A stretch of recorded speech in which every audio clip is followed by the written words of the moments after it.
I pledge allegiance to the flag of the United States of America and to the republic for which it stands, one nation, under God, indivisible, with liberty and justice for all. All right, thank you much. Roll call, please. Alderman Osteen? Here. Alderman Morose? Here. Alderman Ross? Here. Alderman Schuman? Here. Alderman Rucker? Here. Alderman Hoffman? Here. Mayor Harmison? Here. All right. We're going to move on to citizens' communication. This is a time set aside on the agenda for citizens and visitors to address the mayor and board on any topic that is not a public hearing. For those here in person, speakers will be restricted to 3 minutes unless otherwise permitted. Minutes may not be donated or transferred from one speaker to another. Visitors attending via online will be in listen-only mode. Any questions or comments for the mayor and board may be sent to the city clerk at tberreth@osagebeach.org no later than 10 a.m. on the board meeting day, the first and third Thursday of each month. Submitted questions and comments may be read during the citizens' communication section of the agenda.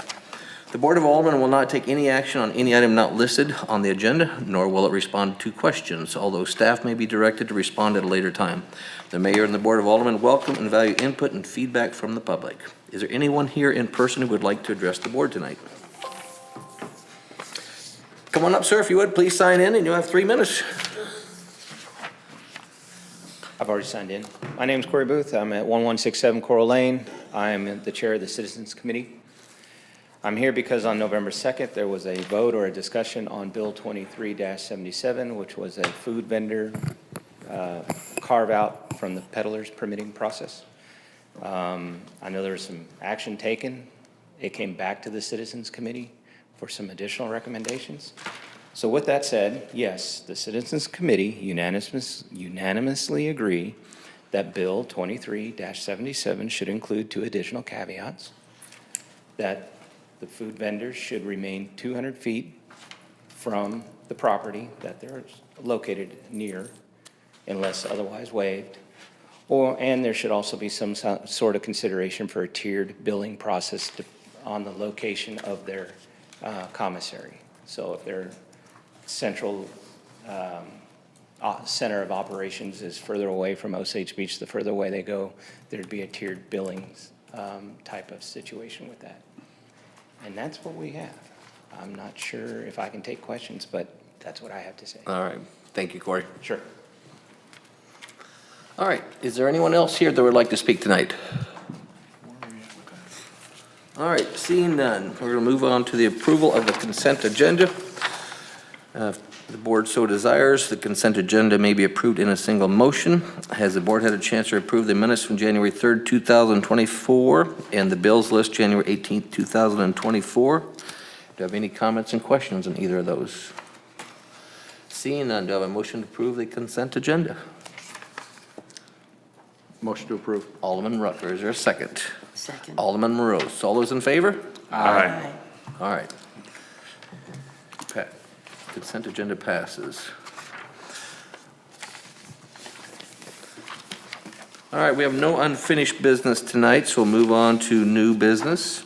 Bill 24-02, an ordinance of the City of Osage Beach, Missouri, amending Chapter 135 Finance and Purchasing, Section 135.040, Purchasing and Procurement Competitive Bidding, Section 135.050, Purchasing and Competitive Proposals, 135.070, Purchasing and Competitive Purchasing, Sole Source Procurement, Emergency Purchases. This is the first reading. I'm going to turn this over to City Clerk Tara Barrett, please. Actually, I'm going to refer it back to Alderman Rucker. This was his. I just didn't put it into Civic Clerk, so it's on him. But thank you. Okay, this is a couple of things. There's just some cleanup. There's also a floor sample that somewhere or another got messed up between my floor at home and Tara's floor. I don't know if I emailed her wrong. I don't know. Anyway, so I want to talk about that also in just a second. But basically what this does here is 2 major things. One is for purchases above $25,000, it allows the board to deal with it all the way through the process. Because basically what it allowed to before is on purchases of $25,001 or more, it allowed the staff to be able to, as I call, throw the bids out. And so this takes and makes it real clear that anything above that is totally within the board. So if they have a situation with a bid, they have to bring it to the board, and the board then votes to reject it or throws it out. The other main thing it does here, and this is where there's my mistake, and I caught it, and then I tried to get it corrected and didn't get the right wording to Tara. But basically, if you look at, I have a copy of the full ordinance, so I'm trying to look at what you guys have in the packet. It's under the emergency purchases. Basically, what the emergency purchase procedure is right now is anything up to $50,000 under emergency purchases can be approved by the city administrator. That's it.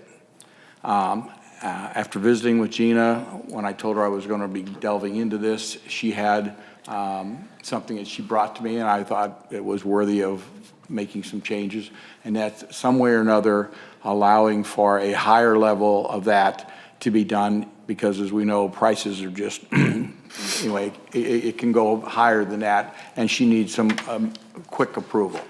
So with that, I felt that what the step would be is to make the next level to where once she reaches her plateau of $50,000 worth of approval, then she has to take it to the next level, which would be the mayor.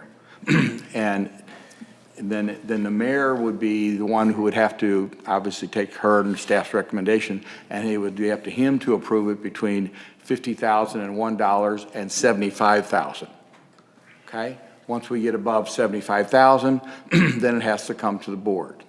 Okay, that's the floor change that didn't make it in there, because the way it says that the mayor does have it at 75, but it's not clear, in my opinion, the way I wrote it the first time, who approves the 50,000. It kind of leads you to believe that, well, one or the other, they both have the power, they blah, so I want to make it real clear and real clean that it's the city administrator up to 50, and from 50 to 75 is the mayor, and then above that, it's the board. The other thing that this did, different from the other ordinance, it made it very clear what happens after the emergency purchase. It has to come to the board, and there's a report that has to come to the board. This is something that didn't happen at one of our emergency purchases. And so it has to come to the board, and there's certain information afterwards that has to come to the board for the reporting purposes, so that the board is fully aware of it, and it's also a part of the minutes. So that's essentially what I've done here. And like I said, the floor sample are the one that was that's the mess up on my part. I messed it up. Nope, you said it right. I cut and pasted it wrong. It's my error. Okay, well, You did it right. anyway, someone, all right, so you found where, okay. Yep, look at you.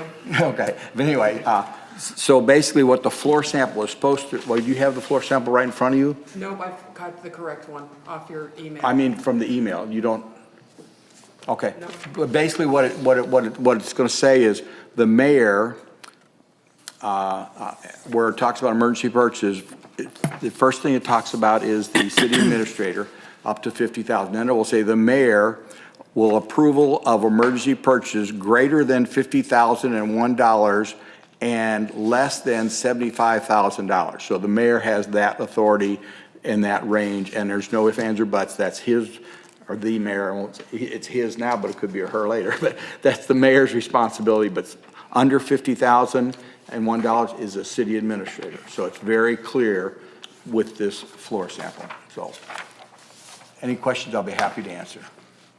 Alderman Osteen.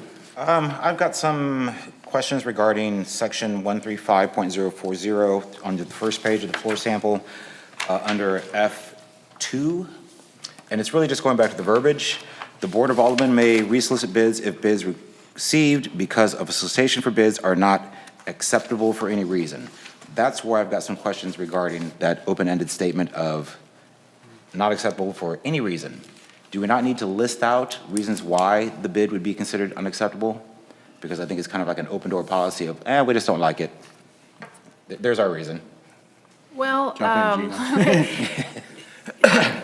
I agree, any reason is open-ended. Now, legal reasons, and this is where we had the city administrator, and I agree with Alderman Rucker, it wasn't exactly clear, but the intention that I've always practiced last decade, if it is unacceptable for legal reasons, in other words, it's incomplete, they missed half the page, specific reasons that by law we can, then I would, hold on, I may be getting my confusion with number one.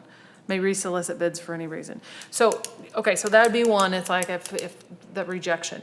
So soliciting a bid, if we didn't get any, or I'm trying to think of some recent examples, if we didn't get any bids, then I would choose like, okay, let's resolicit it. Just because I was very cognizant of what my authority is and what the board's authority is, doesn't mean the next person, and I think that was what Alderman Rucker. So for any reason, it's your guys' to clarify that if that's open-ended enough, but what I think Alderman Rucker's trying to do is formal purchases is anything expected to be $25,000 and one over. So if the board has the right to reject and award the bid, in theory, they should have the same right to decide to resolicit and taken that objective circumstance off of staff. Because I know recently we have come into situations and we just do not have this problem. A bid would come in 3 times as much because of inflation or whatever that is. Yeah. Well, staff may very well recommend, like, listen, I think the timing's off, I think we should resolicit. Well, I'm not saying we may or may not have just, okay, let's just go ahead and see what we get. I think what Alderman Rucker's trying to think is like, no, if $25,000 and under, it's your authority, you should manage that whole process. But if it's formal and over $25,001, the board should have the same authority they have to reject or award to decide to resolicit. It's your budget, it's your spending plan, so whatever the reason is, staff is not gonna touch it. If it's the board authority, then they should have that same authority. And then you guys can decide on that on a case-by-case what any reason is. I just think I don't like open-ended statements such as that because it's open to so much interpretation. So if we're going to revise the ordinances, maybe we should say pursuant to legal review or pursuant to board review or something of that nature to kind of expand, because I just think it's too open-ended, saying just acceptable for any reason or unacceptable for any reason. It just seems too vague. So Well, can we not circle back to pursuant to something, another ordinance on well, how I we? would almost offer too, the Board of Aldermen may resolicit bids if bids received, or just, the board must authorize resoliciting of bids and just say they must. So, the city either, we as staff either bring it back, bring it to you for an award and or rejection, or you guys decide at that I just think point. it's open Yeah. to too much interpretation and opens the door for challenges on why a bid is not accepted. Just because it just states for any reason. Pursuant. Well, could you not just simply put the board reserves the right to refuse the bid? I just, once again, it's just the verbiage, just, once again, just circling back, covering our butts, more or less, to say, we need to be a little more specific on what constitutes any reason. To move forward on first reading, does anybody want to make a suggestion on that? I'm not sure what my suggestion would be, that we. I need to think that about we it, 'cause I expand was- on the verbiage under section We got to be 135.040. careful, we somewhat have to be careful because it is open-ended. Yeah. And I wasn't the original author of that and really haven't delved with that, but I am assuming the original author, if I would have been, I would have done it that way because you don't know. And you leave it to the staff to do the right thing. But you don't know what it could be. It could be all kinds of Correct. things. And But we could still expand on it, saying based on something other than just any reason. Can we put Based on some- review by the Board of Aldermen Yeah. or by our city attorney or something of that nature. Can we put some thought into it? Because what I want to wrap my brain around is we don't want to create a disgruntled bidder circumstance, which I know that's why that last sentence is in there, because just because the board didn't like the respondents is not a reason to resolicit if they were favorable. So let's put some words We to gotta be that, cautious because with I that. also don't want to leave it, Yes. again, so open-ended that you might be creating a disgruntled Eliminate bidder just for any situation. reason. Yeah. Well, I guess we can all just give it some consideration. Like I said, it's really just the Yeah. semantics obviously, I approve and on board with what we're trying to do. It's just, I think we need to expand a little bit more on that very open-ended interpretation of a statement. Because that could come back to haunt us of, Yeah. okay, well, you can't just reject for any reason. Once again, it could be, we just don't like it. We just don't like you as a Right, that's, company. I get, because that, How then about that if we would try to be- move forward with approval of first reading and then bring that one back as a floor sample on the second reading? I'm fine with that. Would that be all right? Yeah. No, that's fine. Any other comments or questions about the rest of Alderman Ross? So just for, and this may be more Scrivener stuff, but that same, well, right above there in page 20, section D, I guess one in parentheses, Yeah. the sentence ends with and/or. Oh. Oh, no, it's, okay, so the section that is created is only highlighting the change section, so there's a 2 that's referring to. Oh, that we that's been wouldn't cut make out any- of here, so Right, just we for- cut out okay. just the purpose of. Okay, so this for- isn't the entire No, it's not the section. entire. Okay. Just the highlighted changes that are being made, but enough, yeah, otherwise it'd be pages. Okay. So there is a 2 that it's and/or number 2. Okay, and I'm sure there's good reason, but I'm trying to figure out why, Kevin, you felt like that this should come back to the board to reject any bid versus, and I guess maybe that's the same thing, but I'm trying to understand why maybe that's what you expect. The staff, when they believe that a bid should be rejected, you're expecting them to bring it to the board for us to actually create the action of rejection? Yes, above Okay. 25,001, yes. Above what? Above the threshold. Above my authority. Above the authority. Okay, so here's a couple questions I have around the authorities. One, why, apparently some example has come up, and I don't know that you want to speak about any particular example, but why do we need to raise it above 50,000? That was quite a bit of raise, as I recall, when it went from what I thought was 25 to 50 not too long ago. Which area are you talking about now, Richard? Gina's emergency. Oh, you're talking about emergency, okay. Okay, I'm sorry. No, that's all right. Well, what brought that about was the fact that we've run into some stuff that's been above the 50, and we just thought, okay, after her and I had discussions, like, all right, what do we do above that? Do you Okay, have an example of that? the last, So there's been one happen in between that we barely scooted under 25. And so Mike and I were really brainstorming. It's like, okay, our intention that we think this emergency, this was the recent power, on the Parkway a few weeks ago, when the power lines Oh, and they okay, dug yeah, or whatever. when they hit the So sewer line. Mike, yeah, when they hit the sewer line. So Mike called me at, I don't know, it was late more, anyway, it was after, and I was like, okay, Mike, what is your reasonable expectation that this is under 25,000? I know you don't know, the intent at this point, this is what we know we think it is. And he's like, well, what if I get these bills, what if we get this? And I said, no, Mike, I'm giving you do what you need to do, we get it fixed. At the moment you know that it is over what my authority, then I will cross that bridge. But right now, the intent is. So in talking to Kevin about that, I was like, I know it doesn't sound like much, but everything that was costing 20,000 is now costing 30, 40. So if you're making changes, consider upping it. But don't you already have emergency authority 250, or am I confused? no, she has the authority 250. 50. And so that's not changed. I'm sorry, I She said should have said 25, I 25. meant She should- 50. Her Yes. her story should have said 50,000, not Yeah. 25. Yeah, Okay. I was still. So what this is just doing is, so on Saturday morning. Raising it. At 9 o'clock in the morning, when Michael calls her and says, hey, this is $50,200 and some odd dollars, What do you do? what do we do? We're gonna call the mayor. We're gonna call the mayor. We're not gonna add a layer where they gotta start notifying, get a hold of 4 of the 6 board members. At that range, they call the mayor, and the mayor makes that decision. It gets above 75,000, they're gonna have to start soliciting the board. Okay. It just puts another layer in there of trying to be able to For efficiency. move things along. That's basically what it does. Okay. I'll just say this, and it's the mayor's choice. I don't think I'll ever be mayor, so I wouldn't want any purchasing authority if I was the mayor. It's better that way, but if this is what the board wants, we can sure try it. If there's any problems, we can always change it, so that's all I have. Thank you. Any other comments or questions? All right, do we have a motion to approve first reading, understanding that we're going to rewrite the section for the verbiage that Alderman Osteen talked about? So moved. Alderman Ross, is there a second? Alderman Osteen, all those in favor? Aye.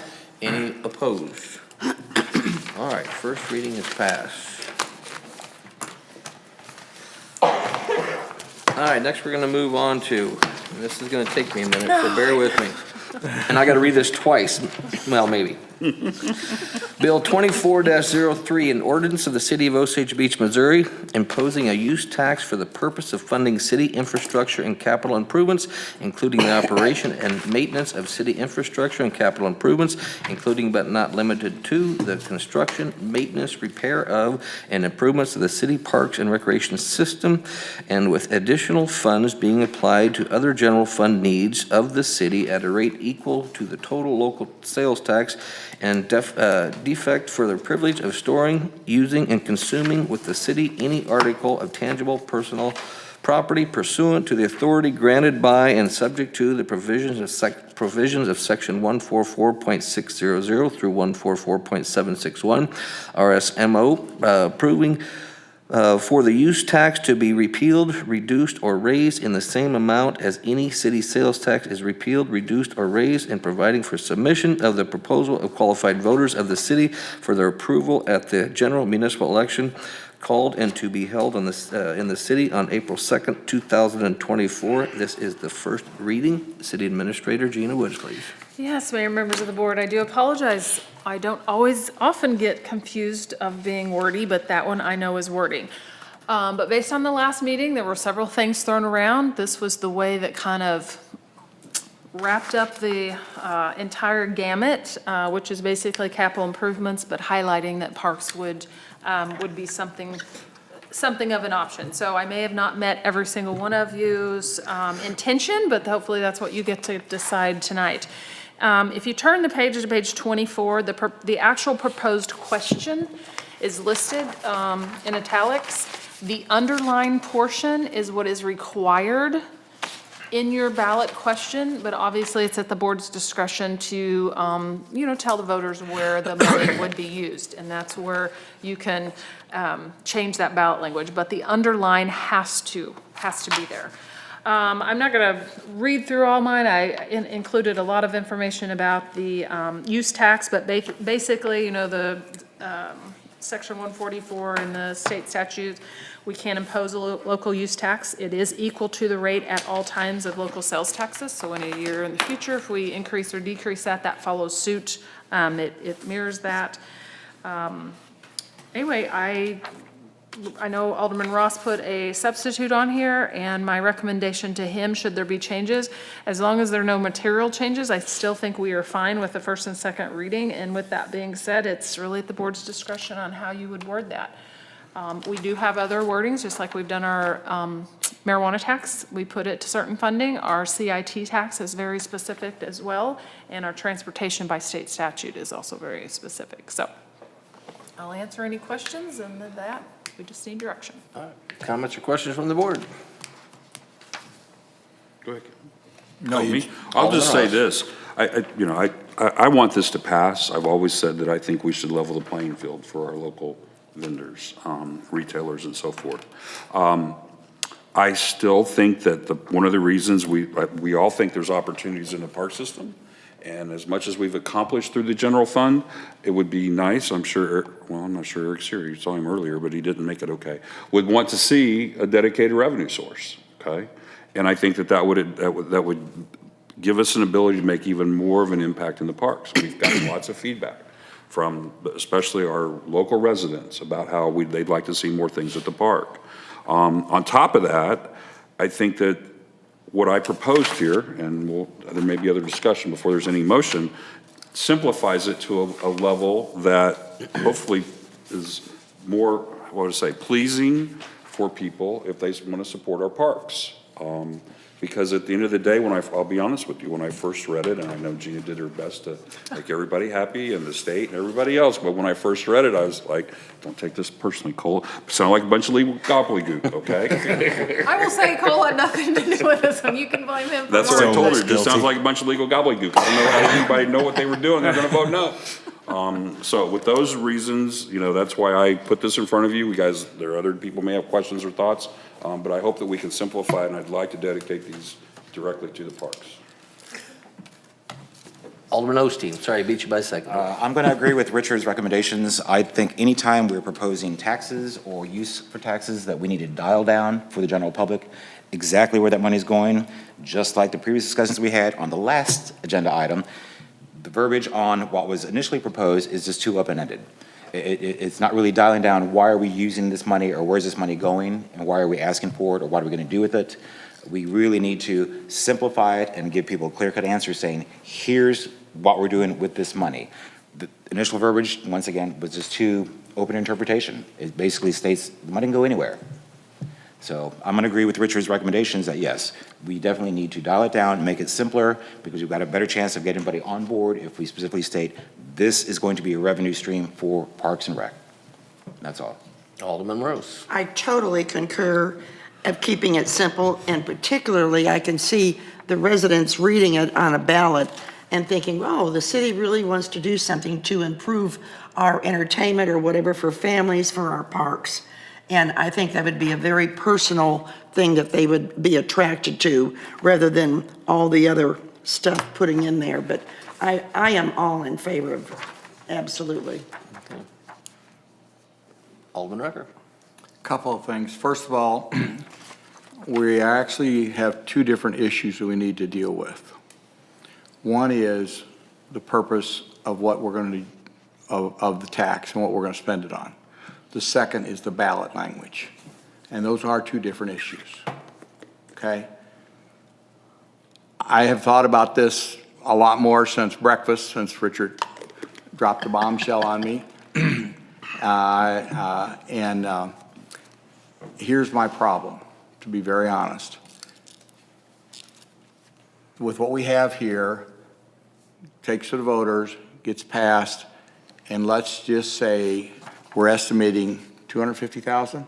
No, anywhere from 3 to 350. All right, so let's just say $300,000 is what this generates. That's what we think. I have no doubt in my mind, over the oncoming years, long after I'm gone and many of you, that our purchasing process of our country is going to continue the way it is. I see less and less brick and mortar structures. I see more and more purchase and purchase. My concern, to be very honest, to get down to nuts and bolts, when in 20 years from now, and if you don't want to deal with it and let that board in 20 years from now deal with it, that you can do it. But this is my problem. 20 years from now, when 90% of the purchasing that's done in this city is done online, and this use tax is generating millions and millions of dollars, and the park only requires $1 million to fund it, and you're getting $3 and $4 million, what are you going to do? You're going to reduce that tax? But what are you going to do? Or what's the board going to do? Because we got to understand, our sales tax is here to help us run the city. We don't have property tax. Okay, we are using it. So when our brick and mortar sales tax goes away in 10 years from now, 15 years and on, and everybody's buying online, what's the city going to use to fund the operations? They're not going to be able to use this use tax to anything, and all that money is going to be going away.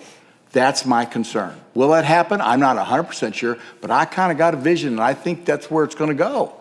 And so the sales tax from our brick and mortar structures is what we use to fund the operations of this, not all of it, but a lot of portion of it. That's why I have a problem with putting wording in there where that only goes to the park. That's fine if it would just be at this amount here, but as the sales do that's my concern. But, all right. Yeah, that's why I was saying we might be able to. Kevin, on the flip side of what you're stating is more or less, let's just take out anything regarding the city's park and recreation, because this is going to be just a general use tax, correct? I'm sorry, Take out anything regarding Parks and Rec, because what we're proposing is more or less just going to be a general sales tax increase. We're just stating, we want to use this for whatever we see fit, correct? State Well- statute does consider this general fund, and that's why that one sentence is in there. and with any additional funds being applied to the general fund needs of the city. That's what runs your general government, and by the change of statute, it is considered a general fund government. So if you don't say anything, it's gonna go in the general fund just like our 1% of our sales tax. So that is why that follow-up sentence is there. It kind of gives you a safety net, you know. I said originally that was what I felt that the voters voted us on the board, and that's our responsibility to do that. But I also know that a lot of people don't trust us as elected officials, and so that's why I could understand by putting something in there to say the intent of the board is for it to go here. But this language did allow a safety net, as Gina just mentioned. But if we take that out of there, there's no safety net. Yep, I feel like it reads like a bait and switch. We're going to collect this money for the Parks and Rec, but in actuality, we're going to do whatever we want with it. No, that's not what it's not what this says. That's kind of how it reads when you throw in city infrastructure, capital improvements, no designated, here's where it's going. We're going to throw in Parks and Rec there just because it sounds good, like that's where the majority is going, which is our intent. But once again, it reads like a bait and switch, that basically at the bottom line, when you read through it, it is more or less, this money is going into a fund that we will decide what we want to do with it, regardless if our intent is Parks and Rec. I guess if you don't trust the elected officials to make that decision, Bob, okay. I just think going back to voters, going back to the general public, Then to help me solve my problem. I understand what you're saying, Kevin. I'm Help me just solve throwing that that out there for my 2 cents. Like Alderman Rose did. I'm just wondering if there's any way of, in the wording, obviously for the use tax, but like you say, and I appreciate what you're saying, Governor, excuse me, Alderman. You haven't got there yet. No, forget it. No. But, down the road, I can understand where you're coming from and thinking, you're right, because online shopping and whatever, increasing. Is there any way that we could say, as far as for the parks, and then reach a certain level when you're talking about money, that it would be dispersed otherwise into general fund for other needy purposes or something? I can't, I'd have to have an attorney to help me with that wording, but. Mayor, can I offer a suggestion? So the first two and a half lines of that Richards, to get rid of, that does take away, the capital improvements of city infrastructure. City infrastructure, and like I explained, that has a definition. But if you would keep or consider something like for the purpose of funding, the construction, maintenance, repair of, and improvements to the city parks recreation system, and with any additional funds being applied to other general fund needs of the city. If you kept that, it's saying additional, and yes, when you create your ordinance that follows this. So this is an ordinance that's creating, like, we want to go to the people, this is what we want to ask them. There will be a second phase to this. If the voters approve this, then we will create an ordinance for the board to consider that may possibly go in more details how you meet this, the construction, maintenance, repair of, improvements of the city park system with any additional funds. So it's not saying or the funds go to, with any additional. So at budget time, you determine if there's additional funds that we've met the parks thing, and there's additional funds, it's saying with any additional funds being applied to the general fund needs, and that meets state statutes perimeter. But it's not saying and or, it's saying additional. You guys will make that through your spending plan process every year, and you can elaborate on how you're going to do that in the ordinance that, should this get approved, gets created. Just like in our CIT tax and transportation tax and sales tax. Here's what the ballot said, but here's the additional information on how the board is going to police themselves on how to intent of the ballot. Does that make sense? Yes. So if you keep that last very open, Bob, I know, but it's saying additional. So you can further define that, should it get budgeted or should it get approved. So it's not saying and or, it's saying additional. Understand. Thank you. I could live with that. Same here. Yeah. Alderman Hoffman. I had brought this up before. I like this plan, but the reasoning, because I think I've come around to the fact that I think the two things that people really support right now are improving our sewer and our parks, improving our parks. And Gina, just to clarify, by this money going directly to the parks, it could free up more money for sewer should we need it. Is that correct? That is yes, that is not an incorrect statement. So general fund is your support fund, to have all your services. The city has very open-ended ability to transfer from sewer to subsidize any fund, and currently we do that with ambulance. Not from sewer, from general. I mean, from general, sorry. I am really I mixing up know my what you words meant. today. I know what you meant. Oh, before I go home. Oh. So, yes, general fund, that has the capabilities of being the main source. So, yes, if this opens up other general fund monies, the park's taken care of, and this, with any additional funds being applied to the general fund needs, well, the general fund is your main source. So just like the board approves many years in a row to subsidize ambulance, if there's a need for water, sewer, transportation, or airports, that is in the full right of the board. Just wanted to clarify that. I do like that, I think that, while I see where you're going with that, Alderman Rucker, that, yes, people are buying more stuff online. Osage Beach is also growing. I don't think we're going to lose all of our brick and mortar over the next 20 years, so I'm not really as concerned about that. The only thing that was really concerning me is we're going to get locked in, and all of a sudden, we've got an amazing park, and we've got a sewer that doesn't work. And that's, as long as we're addressing that, then I'm good to go. Gene, is there timeline? Is that the reason there's a first and second tonight? Yes, next week Tara will be submitting everything, and I don't believe those 2.5, 3 lines, if those, I do not, of course Cole will correct me if I'm wrong, I do not consider that a majority of a change, so I think you can amend chapter 1. You're still getting mainly the same intent there, so I did not feel that there's an exceptional change that we don't hinder us, but yes, next week is the deadline. I think the question is whether it's a bait and switch, and clearly, I mean, since we're talking about, at the end of the day, if the money Parks can and pour general. over, it's parks, and the money can pour over into general fund. Additional. The additional money can pour into general fund, it's ultimately it's ultimately a general fund tax with a Yeah. focus on parks. So moving forward, on Richard's proposal here, we would delete out the initial first line that is marked out, but leave the second area with the additional et cetera, et cetera. That would be the only amendment we would need to pass this through first and second reading, correct? Okay, If everybody agreed to it, yeah. if we all agree. Yeah. Alderman Ross. And I'll just, a couple of things, and I think that that's a good suggestion, Gene, and I appreciate it. I think that along the lines a little bit with Justin, I've watched, and Kevin, you've seen it too, as much as the internet sales and purchasing market, if you will, has increased, our revenue hasn't necessarily went down, okay?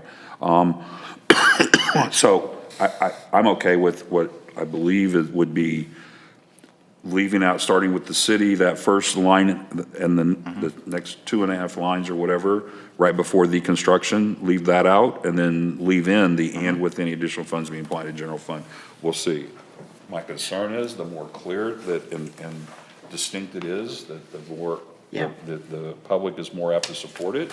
But that is a good compromise if that's what everybody feels like, and then at least everything goes to the parks first. Yes.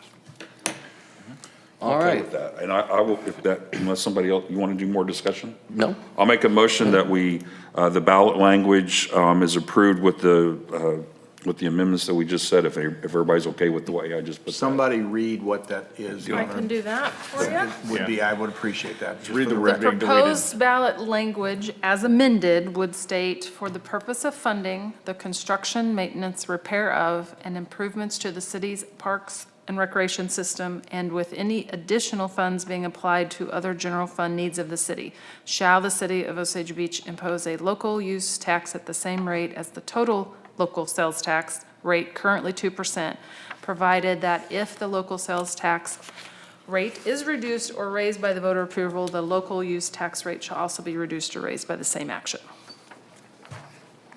So moved. Do we have a second? A second. Alderman Schuman? Or- All right, all those in You favor? can have it. Aye. Any opposed? All right, for the second reading, do I need to read what you just did? Give me 2 seconds.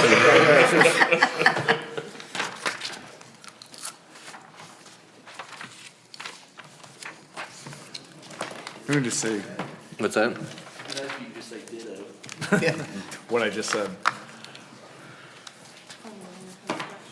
Yep, okay, so just skip what I marked out. All right, this is the second reading, Bill 24-03, an ordinance of the City of Osage Beach, Missouri, imposing a use tax for the purpose of funding the construction, maintenance, repair of, and improvements of the city parks and recreation system, with any additional funds being applied to other general fund needs of the city, at a rate equal to the total local sales tax in defect for the privilege of storing, using, or consuming within the city of any article or tangible personal property pursuant to the authority granted by the subject to the previous provisions of section 144.600 through 144.761 RSMO, approving for the use tax to be repealed, reduced, or raised in the same amount as any city sales tax is repealed, reduced, or raised, and providing for submission of the proposal to the qualified voters of the city for their approval at the general municipal election called and to be held in the city, April 2nd, 2024. This is the second reading. Is there any further comments or questions? Seeing none, do I have a motion to approve second reading as amended? motion to approve. Alderman Rucker, is there a second? Second. Alderman Morose. Roll call, please. Alderman Hoffman, Yes. Alderman Schuman, Yes. Alderman Rucker, Yes. Alderman Ross, Yes. Alderman Rose, Yes. Alderman Osteen. Yes. All right, second reading passes as amended. Next, moving on to Bill 24-04, an ordinance of the City of Osage Beach, Missouri, providing for the holding of an election within and for the City of Osage Beach, Missouri, on the question of the appointment of a collector and setting the time at which said ordinance shall become effective. This also is the first and second reading. Gina Woods, please. Actually, I am going to pass this on to the mayor.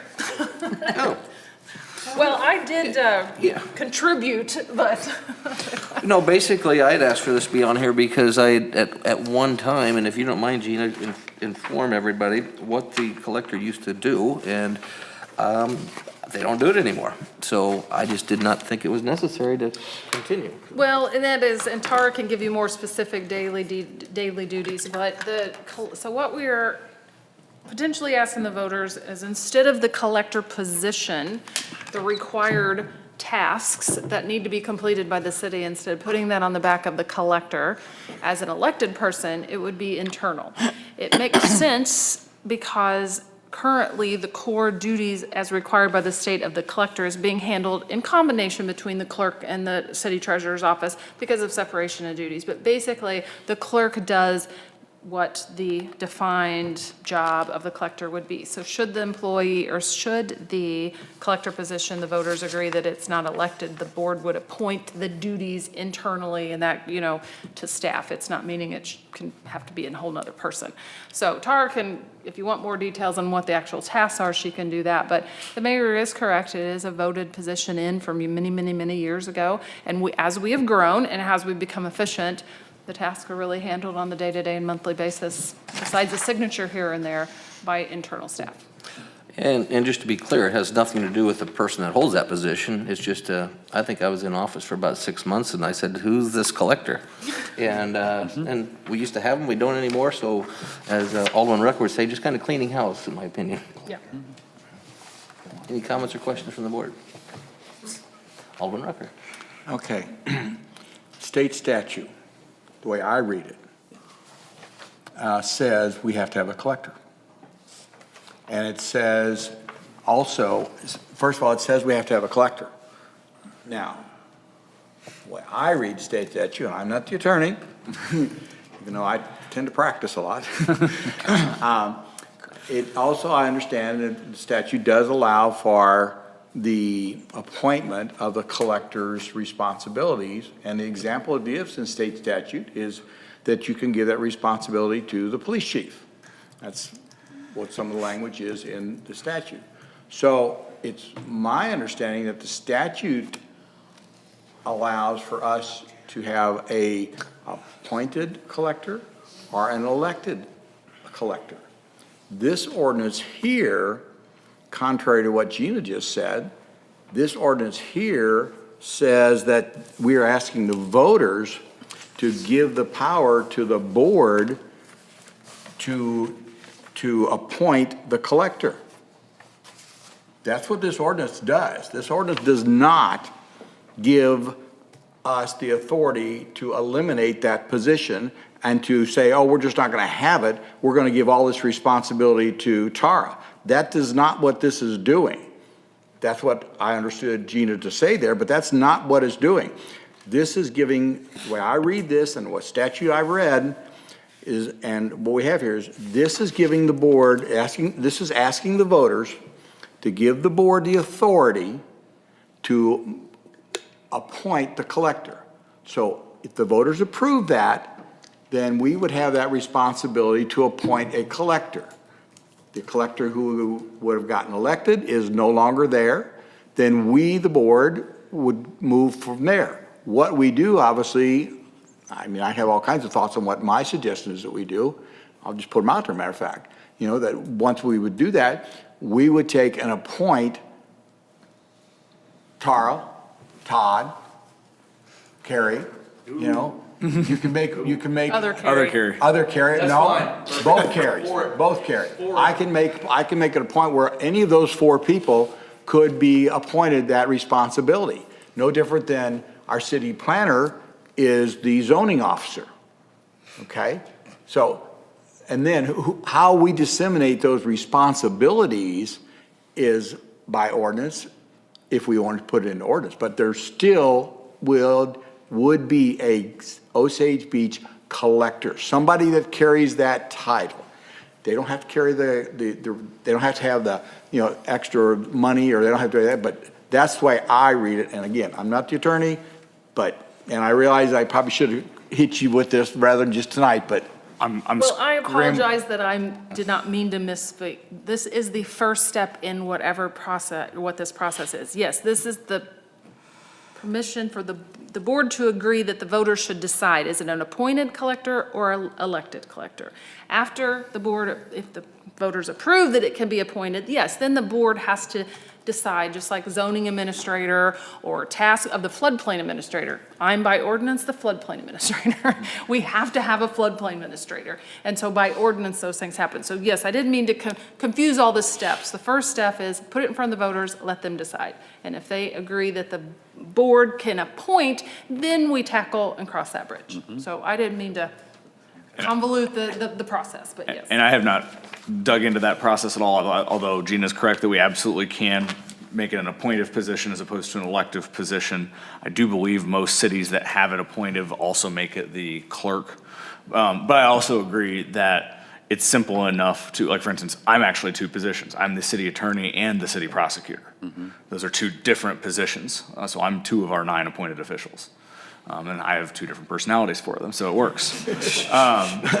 But yeah, so I mean, It's not uncommon for that to happen in a lot of offices. So that can certainly happen.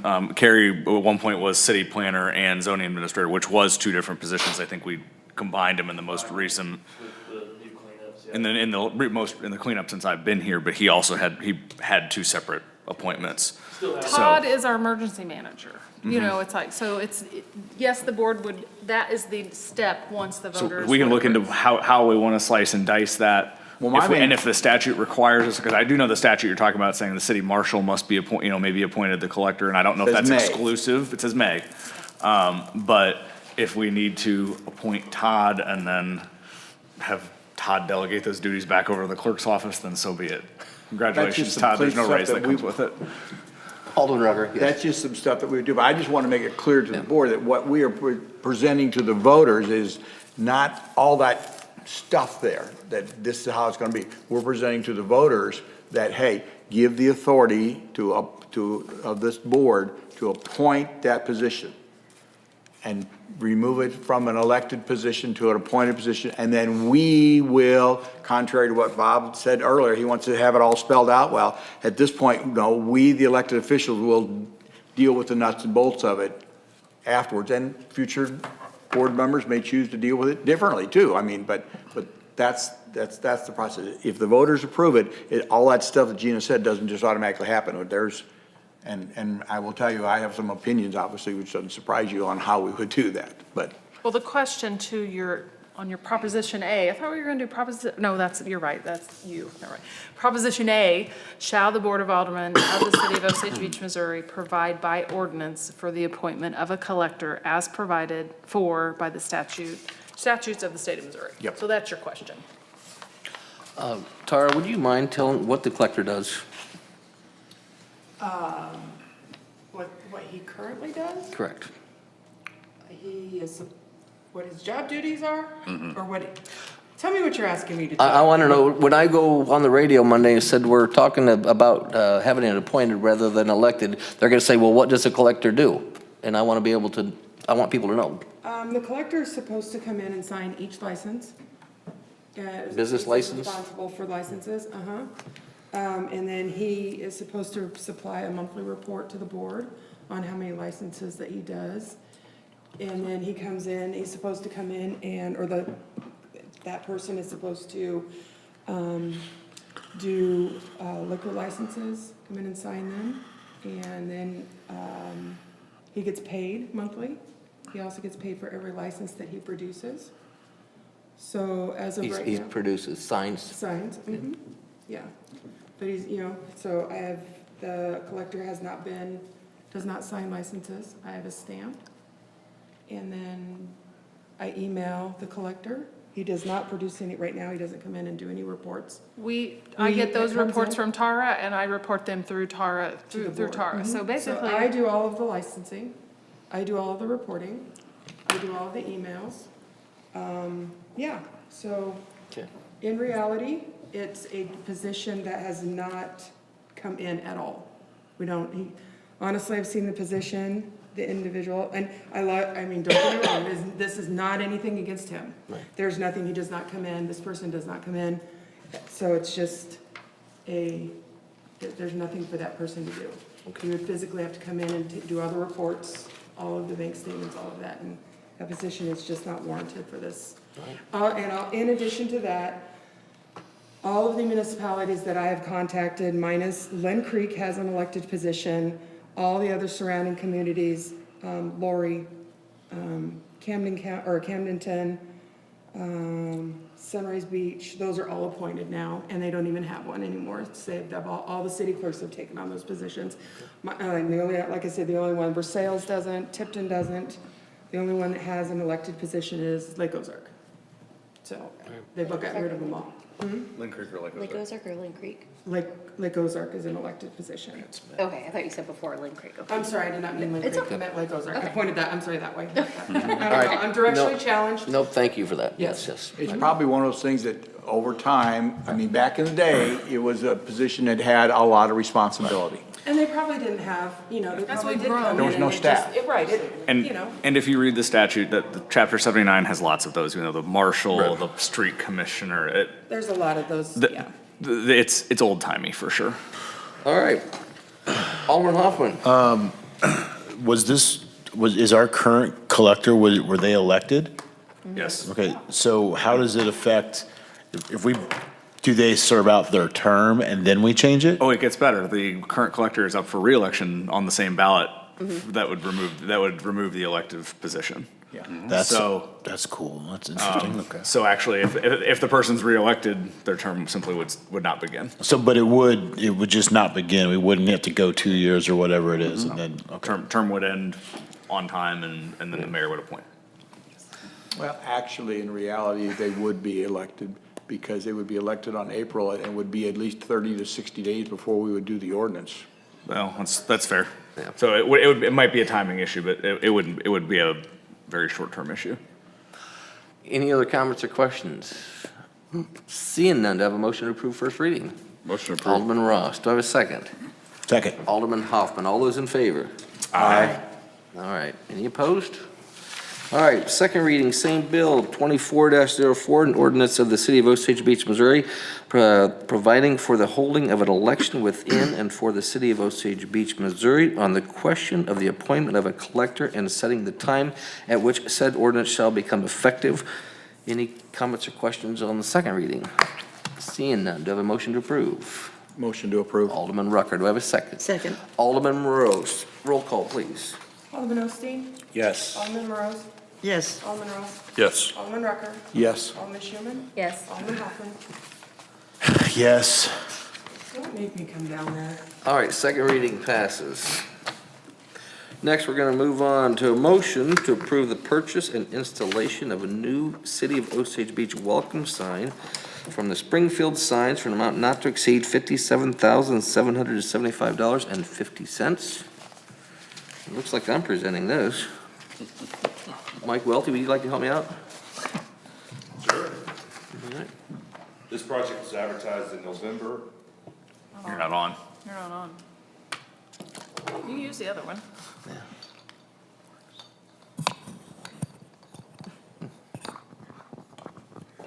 This project was advertised in November and the bids were opened in December. The low bid is Springfield Signs. The bid tab and Springfield Signs bid is attached.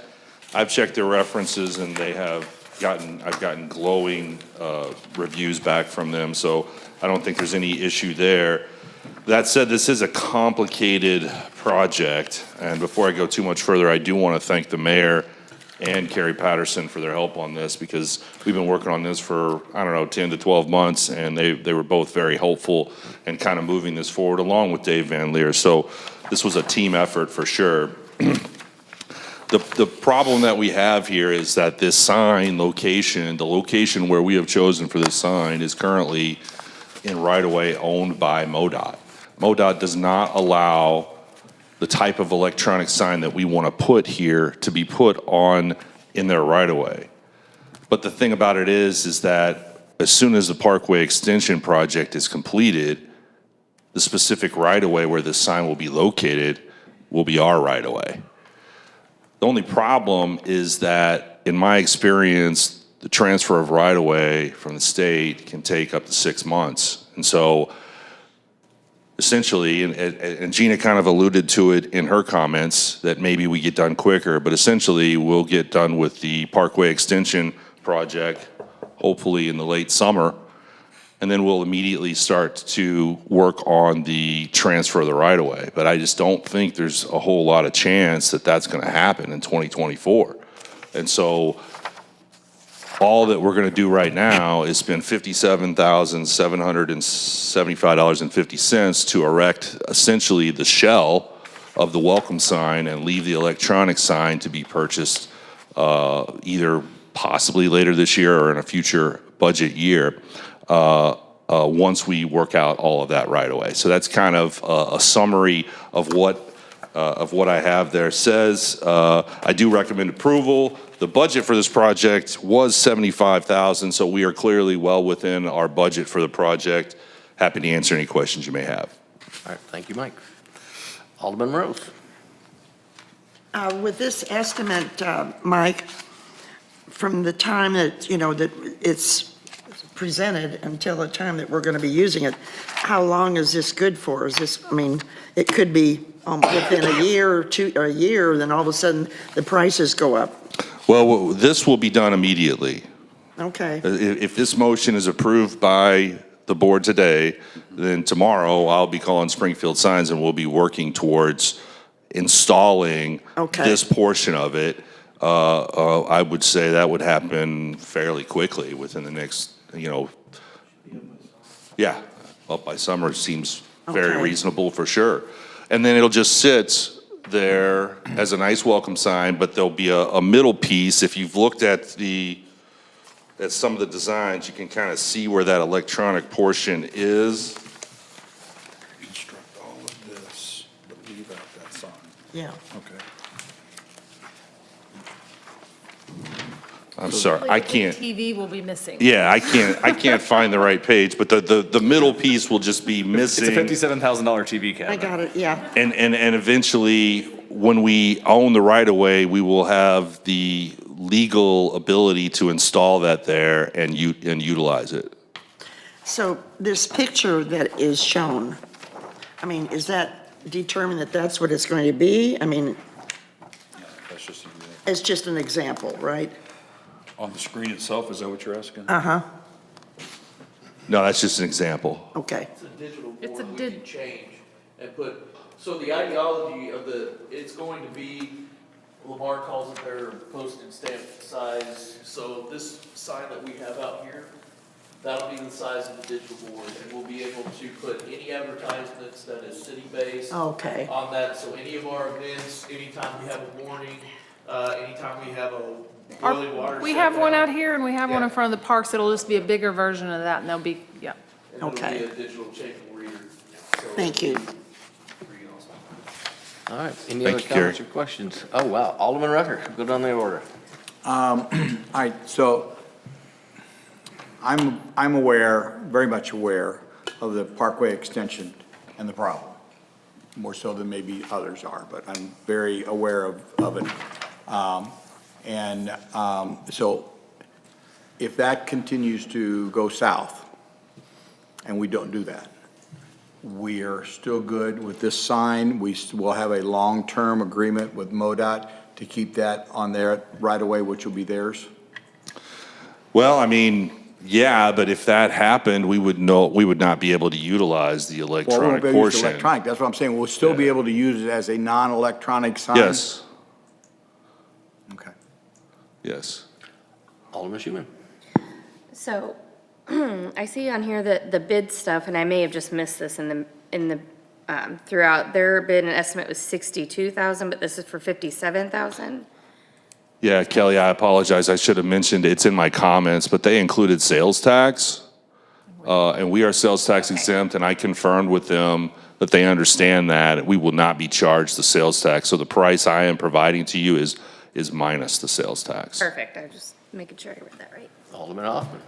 He's got to give me the worst case scenario here. Let's say it does go south. We don't get the land transfer with MoDOT. We're stuck out there with a sign and we can't use part of it. I mean, worst case scenario, I guess you're not wrong. We would What- have to figure out something to do with the area that is going to hold the digital sign. So the digital sign will not be put in until a later date. Okay, so in the meantime, we will have to do something that closes that hole. And if for some reason something happens where we're unable to put the digital sign in, which we don't foresee happening, we'll just have to figure out something that is not a digital sign to advertise in there. Is there any It would just- option to move it to a backup location? No. We have gone through locations. This is a fabulous location. Great. And, you know, I can speak for Mike and the mayor and Dave. We have gone through this with MoDOT and we have it ironed up and we really feel like we've got it where it needs to be. But the bottom line is when we did the budget, we did the ideology, part of the budget was to have to purchase property. Well, we don't have to purchase property doing it this way, you know. Initially, the location that I had come up with was just off of like where the Dukes of Hazzard ramp is. But we had to move it back a little bit and get it away from the road, and you'll be so psyched about this sign. And it's the mayor's sign, he's the one that's really wanted it, so we went to work on this thing and we think you guys will be really happy with it. You know, I guess my only concern is that we go all that way with this beautiful sign and then we never get to turn it on and it looks like. The only thing that I will add to what Kerry said, because I wholeheartedly believe exactly everything Kerry said, is that the Parkway Extension project is a cost share project. The state is invested in this project. Now, this project has been a bit of a nightmare and it has taken way longer than we wanted it to, but I do feel strongly that the project is getting ready to come to a close and we're going to be moving forward with the next phase of that within the next few months. So, and again, I can't say it enough, the state, this is a cost share project. They're helping to pay for that project. And that project when it's over, we will get that right away. And so I guess that's where I'd leave it, Alderman Hoffman. And you feel pretty confident we're going I to do, get that? yeah. Okay, thank you. All right, anyone else? Alderman Ross. So real quick, first of all, you sound more confident than Kevin, so I'm not sure what the story is, but anyway. The question I have is, did we design, did Cochran or whatever design this structure? I think it's a combination of some information that we had received from various sign companies and Cochran's input, yes. So did we specify, like, for example, which stone? And the reason I'm asking this, I had trouble, we had some stone that we, for Taco Bell, that we specified that didn't work so well on the outside, okay? And secondly, I want to make sure that before we finish this project, that we have all the specifications of the paint and the materials and so forth, because somebody's going to hit it or it's going to wear out, and we're not going to, finding that from Springfield 5 to 7 years from now won't be easy. I've been through that before, trying to resurrect things that are 10 or 15 years old. But if we specified all that to start with, then it doesn't matter. We did. Okay, good, thank you. That's all I have. Any other comments or questions? Just to address Yes, sir. somebody will hit it, they would have to seriously go through this hazard. Don't underestimate. So, Challenge accepted. Challenge accepted. I will just tell you that my daughter, who was a traffic engineer, was amazed at how many times people hit the ending, the dead end, concrete barriers. And if you go down and see all the signs, it's because that dead end concrete barrier was hit like 5 times in 3 years. Part of what we have to do is to back protect it with a rail system and a wall. So, again, You're jinxing it, you're jinxing it. It's going to be. I mean, it won't be as easy as they, slide off the road and hit the sign. 50 yards. Any other questions? Do I have a motion to approve? So moved. Alderman Ross. Do I have a second? Alderman Osteen. All those in favor? Aye. All right. Thank you, Mike. Thank you, Carrie. All right, next we have a motion to approve the purchase of sewer inventory, electrical, mechanical pumps from municipal equipment for an amount not to exceed $465,369.55 plus shipping. Mike Welty, please. Thank you, Mayor and members of the board. This is just our normal yearly inventory purchase that we do. In this particular case, this inventory purchase includes mechanical, electrical, and pump inventory.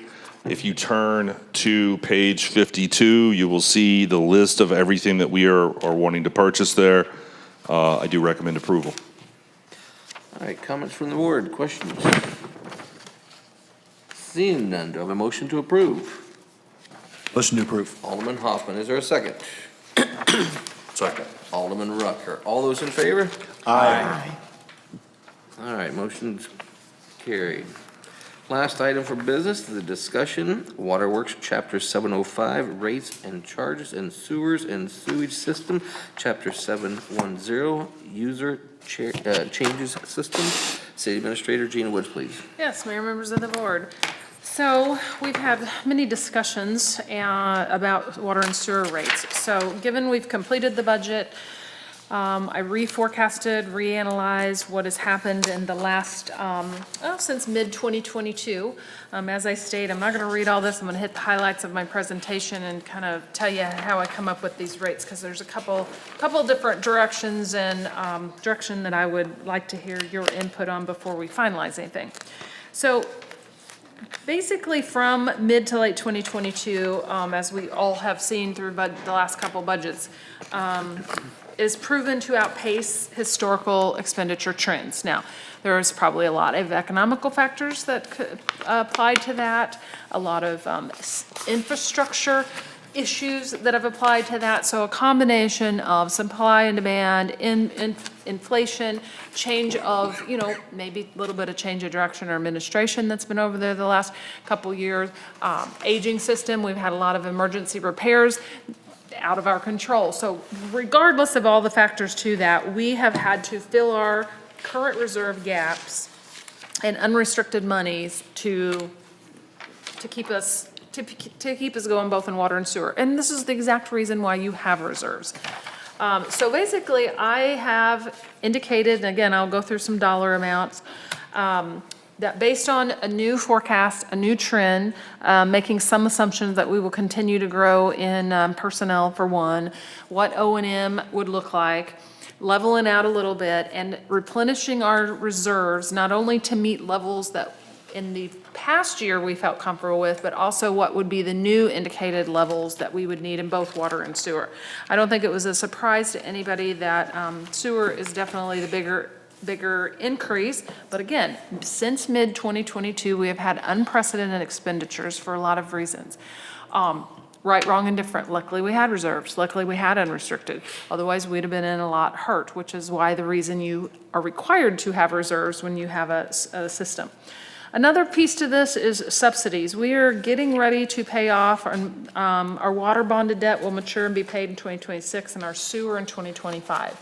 So our CIT, capital improvement tax, per ordinance, per ballot question, was, as you could kind of say, first and foremost for water and sewer debt, but then could also be used for construction and or maintenance and operation and maintenance. So we have historically subsidized both the water and sewer as much as $2 million annually. Well, I'm sorry. It could be as much as $2 million annually if we continue as we're continuing. Historically, we have subsidized water and sewer above and beyond debt as needed on cash for capital expenditures. That's been the philosophy. That's how we've worked.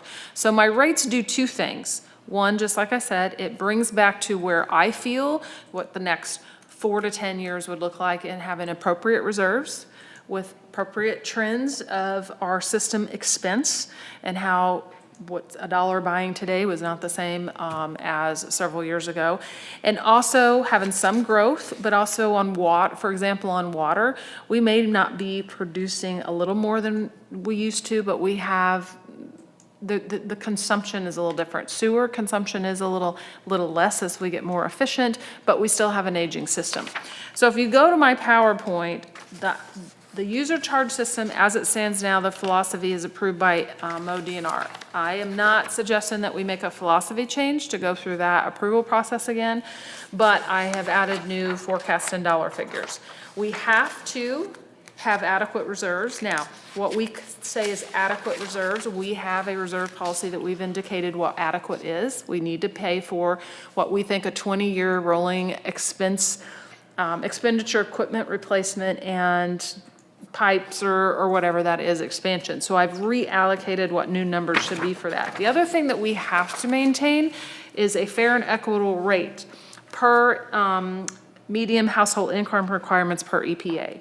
And that is important to keep in mind. Combined water and sewer is less than 4%. And I will show that even with these increases, we are still under that, which is very, very important because we cannot be over that number. So both water and sewer systems, and these were kind of the same facts that were produced last year. I'm just now getting updated numbers from December. But both of these are aging systems. Sewer was built in the mid-'80s. Water was the early 2000s. We are pretty much built out. So when we talk about nearly built out, where we have less than 25 users unserved with water, and we have about 50 unserved with sewer. That's not land mass, that is current houses and users. Anything that we build out, that's expansion, but everything right now is maintaining operations and of doing for growth. I am recommending with these rates, one, because we need to replenish reserves, and that's both the case for water and sewer. Water has increased in consumption of users and to accommodate further capital investment to aging systems. So that's really both reasons there. Even with sewer, accommodating investment in the aging system, we had nearly $3 million of unexpected expenditures since 2022. So again, combination of the cost of those expenditures and a combination of expenditures that we didn't foresee. So we had reserves, now it's time to pick back up. the rates that I have, water overall, and I did a proposed water rates and sewer, but I'm gonna go to the pages where I did some sample billing. Now, I did not have time to do the normal community comparison, and I will because I know City of Lake Ozark recently, some neighboring cities have recently increased their rates. So I am gonna get that information, I just didn't have that at the time of this printing.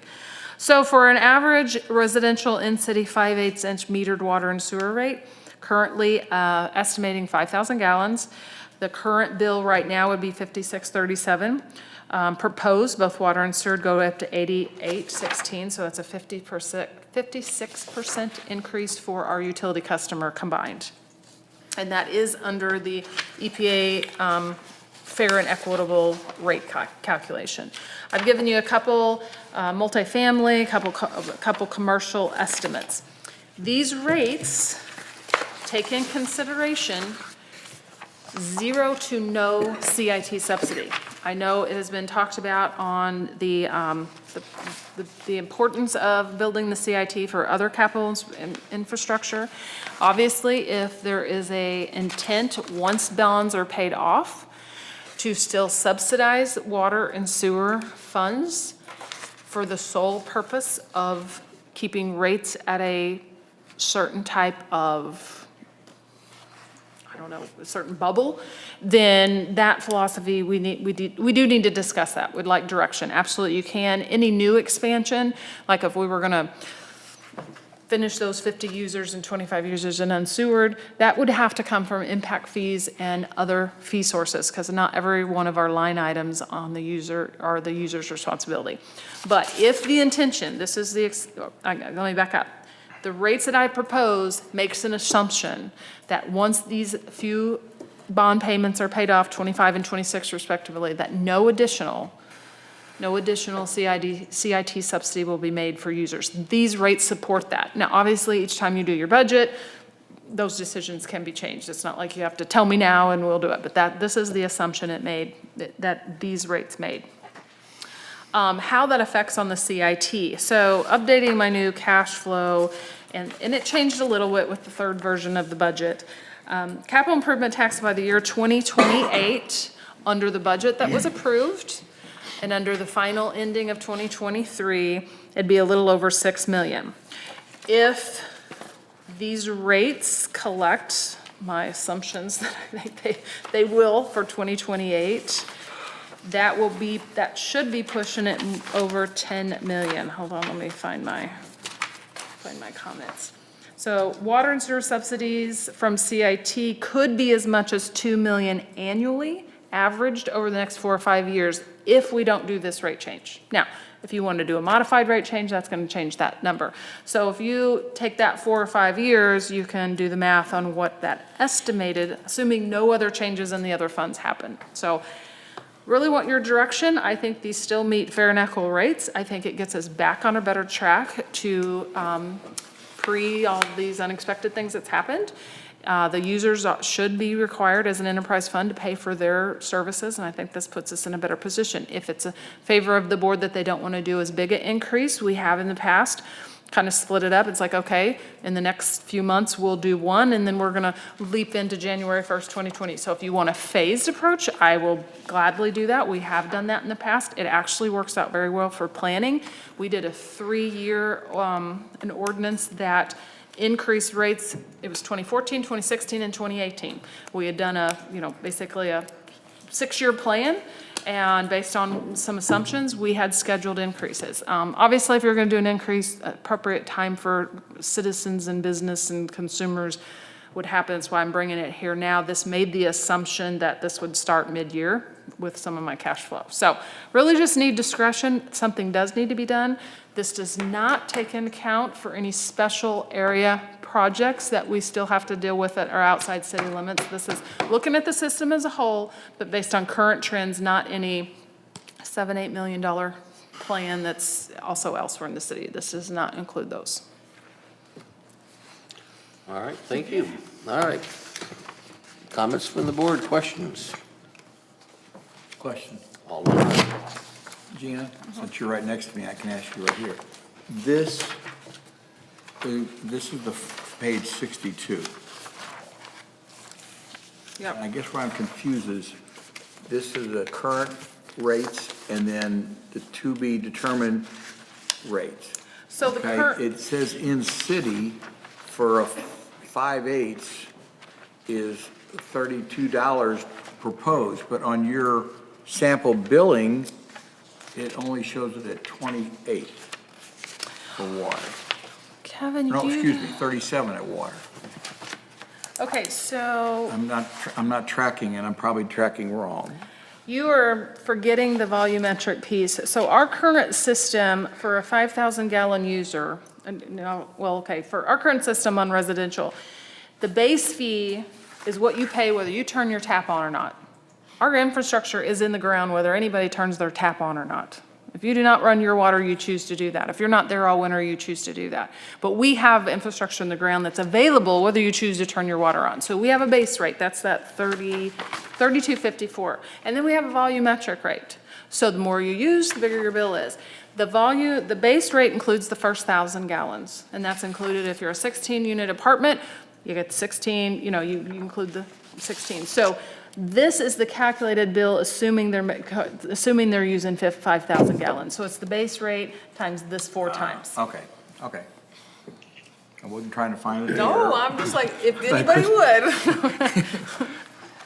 Alderman Hoffman. Are these rate increases applied to entities outside of Osage Beach city limits? This is our entire rate system, and that's why in your rates, you'll see in-city and out-of-city rates. Out-of-city have a different rate. Just clarifying, Yep. but thank you. Alderman Osteen. I think one of the key things stated in Gina's proposal for the rate changes was what she said at the very end, that these are based on known future budgeted items. This does not include Tantera Estates. This does not include things that are not actually part of our upcoming budget or that have been approved, et cetera. So with all these rate changes, as we well know, where are we going to fund that project if it does in fact come back to us and we have to? Anyway, that was to me, yes, crunch all the numbers you want. At the end of the day, these are based on a lot of guesstimations, but there's a lot of things out there that we know are coming down the pipeline that we don't know which way it's going to go. The particular in the estates, we do need to have further conversation as we work through that contract and work through responsibilities and how to pay for that. But this is taking consideration, all of it. And when do we replace equipment to ensure we have money to keep up on that infrastructure? So it will give us the operating income, but outside of normal operating income are those projects that still have to be dealt with in Yeah. an appropriate fashion. And once again, a $10 million project that's still dangling out there. So, all for the rate increase. Yeah. All right. Alderman Rucker. When would the rate take effect? I made the assumption when I was doing calculation of transfer that mid-year, so June 1st, it depends how fast, hey, if you guys say, okay, let's do it, we can have an ordinance on, pretty quickly, how many months?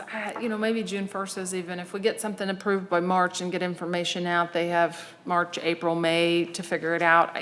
We want some, because poor Carrie's department's the one that's gonna get a lot of phone calls, and so we want to be able that we communicate, and this isn't like, oh, by the way, next week your bill goes up, because a lot of commercials. So that's at the discretion, but I knew it would be a partial, for sure, not more than a half, but partial So year. you'll be coming back with an ordinance? Yeah, I need to do an ordinance, but before I do all the work and figure out that, this is worst case, no CIT, do you want to phase it? Do you feel like this is too big a jump? You know your constituents. We need to do this. I recommend, we don't wait, but. Well, the one thing I will say is that we need to replenish the bank, so to speak. We need to do that. We've taken a real big hit over the last number of years. We also can I would like to not see such a big increase, but I also see where we're at. But also, a year from now, if things go good, not saying we can't reduce the rate. And so that's kind of where I'm kind of struggling with myself. And the third thing is, I think going forward, we need to be looking at every couple of years of doing something with rates. I mean, everything goes up every year, and we don't need to be waiting, you know, and waiting and waiting and waiting. We need to keep moving, and I think that's something we need to look forward at doing. Well, and I stated in my thing, you're right, we raised rates this time last year with information we had mid to late 2022, which was the time things started happening. So, and I remember telling you all then, it's like, we will look at it the next year because we knew we had these, you know, the issues outside city to look at, not knowing all these other things had happened. So, yes, it was just a bad timing that the information I used, the peak hadn't happened, but here we are, and, yeah. Any other comments from the board? Alderman Ross. I'll just say that as much as, you know, I don't want my sewer bill to go up, I still think that the system needs to pay for itself. The users need to pay for the system. And I will say, and I think maybe Justin happened to be there, maybe you, Mayor Hardison, were there at the Rotary meeting when this was being discussed, and, you know, we told people that we're gonna be reviewing it, and they may go up, some things may double, and I was surprised that there was no pushback, because they know that how important the sewer system is here. And we have an expensive sewer system to operate. It's extremely expensive. And, you know, maybe we've been getting off pretty cheap for a good while, but, you know, I think it's time to pay for it. Any other comments or questions? Alderman Osteen. Just one comment, this is basically just a discussion item. So Gina, you're going to come back to us then as an official first reading? Whatever direction. With or whatever fine tuning we need, and that's what I'm trying to figure out. I don't believe anybody's really offered up or given you any other direction If to you revise don't what have we presented. recommendations, like Kevin said, if we gotta do this, let's do this, then we can put it in formal form. I was expecting to hear like, well, maybe phase it, or you tell me the direction. Other than that, the data's here, ready to be put in an ordinance, and obviously you have a chance then to change it as well, but. It sounds like the board, I'm sorry, Alderman Rucker. One other question, as we move forward. I'll just put it out there. We started July 1, okay? At what point, Gina, will you be at to bring back numbers to us to say, things are looking good, we're collecting more than we need, we're collecting less than we need? Are you looking at 6 months? Are you looking at a year? I'm trying to figure out when to put you back on the agenda to make you report to us. I think That's it's what- a year. That's what it comes down to. I think no less than a year, because it takes time in seeing, you know, what the flows are, because another variable here, that's just making a certain assumption on flows, and I know we've discussed both at the treatment plant on the sewer end and the water end, people's usage and consumption has dramatically changed with efficiencies and everything over the last several years, so those factors. If you tell me the less than, you know, if I do 6 months, you're only gonna have a small snapshot. So you're really gonna see effect nothing less than a year. So if we do July 1, that means July 1, the rates go in fact, people are paying that bill in August. So the collection starts, am I correct, Carrie? It's like July 1, the rates will go in effect. They're gonna get their bill the end of July 1st of August due mid-August. So you're just gonna have August through December of. And our biggest flows, as you can imagine, is May, June, July. So you're gonna get the one peak flow and then you're gonna go into winter. So using the same snapshot, I mean, obviously at budget, I'll have some information for you, which we'd be doing a few months after that, but middle of next year would really give your first full 12 months. Well, just as a follow-up, then I would just ask that whatever we pick, and I just picked July just for discussion purposes, whatever we pick, that you bring back a year from that point, so that we can revisit whether we need to bump it up a few more percent, whether we're okay, or whether we got lucky enough we can reduce it back, or whatever. Just it needs to be revisited on that. And I'm good with June, May, July. I don't care. Alderman Ross. Just for clarity, I recommend we move forward with Gina's recommendation if there wasn't enough clarity around that, so. Yeah, I think that's the consensus of the board, so you have all the direction you need. I'll get with Carrie and see how, we gave some timeline. I can't remember how many months last time. I'll see what her department recommends, like, okay, is a couple months enough? I mean, then we'll pick a date accordingly. Very good, all right. Very good, thank you. All right. That's the last of our new business. Now we'll move on to staff communications. And if you've not talked enough with Gina. Well, you know. I'm just kind of going through capital replacement plan. I know that Alderman Rucker has really been, it's now in his court. We did recommend or update the joint sewer board Tuesday at a meeting that Kevin Rucker and I made progress, but we're still nailing that down. That's why I did say March and April, but I know that has a direct immediate effect on the joint sewer board itself. It may have an indirect or delayed effect on the city as far as our plant dollars should we increase. So that is probably the only update I have on that. So on the use tax regarding the ballot issue that you guys approved to put on there, I will be putting together some materials. Now keep in mind what I produce is factual only. I obviously, as the city staff, city taxpayer dollars cannot be used to push a yes or no vote, but that is in your individual hands as the elected officials. And should you want to, if there's another civic group or organization that you know may assist in the selling of a yes or no vote, that is outside mine. But I will produce some factual marketing material that you're welcome to use as you see fit. But once you get that, it's about how the story you guys tell is, but just so no, absolutely no city time or dollars or resources can be sent pushing a yes or no. But I will work on that. I've kind of already got it kind of started, so I will have something in enough time that it can hit for that. Same thing with the collector. It may be a little less, but I told Tara there's some examples out there too. Same thing. We'll get you factual material, handout, one pager that you can use as you guys see fit because you guys are ability to sell it one way or the other. MML Legislative Conference, I sent an email out.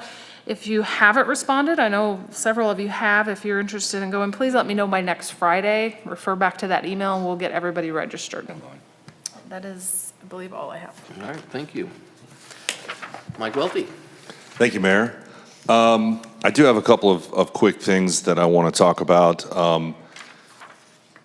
Last summer, when I was basically named the acting Public Works Operations Manager, I asked you guys to give me grace on a lot of my project pieces, and I really appreciate you guys have been very gracious there. But I am at a point now where I want to bring back discussions on the streetlights ordinances and on the sidewalks. But I think, I really truly think that there has been enough time that has passed that these topics are very stale. And so my intention is to bring them back as discussions. Talk through where we left off with these things, in some cases more than a year ago. Make sure that the direction that was given then is still the direction, or that if anything has changed. And then once I have those discussions and I have a better idea of whether or not the board's intentions for these two topics have changed any, then I will bring back some actual nuts and bolts for the board to move forward on. So I just wanted to kind of warn you that that's probably coming in February. I'm not going to promise the next meeting, but it'll be one of the next two meetings. And we'll just kind of lay out where we were with those two topics, streetlights and sidewalks, and kind of get the board's opinion on where we go from here on those two topics.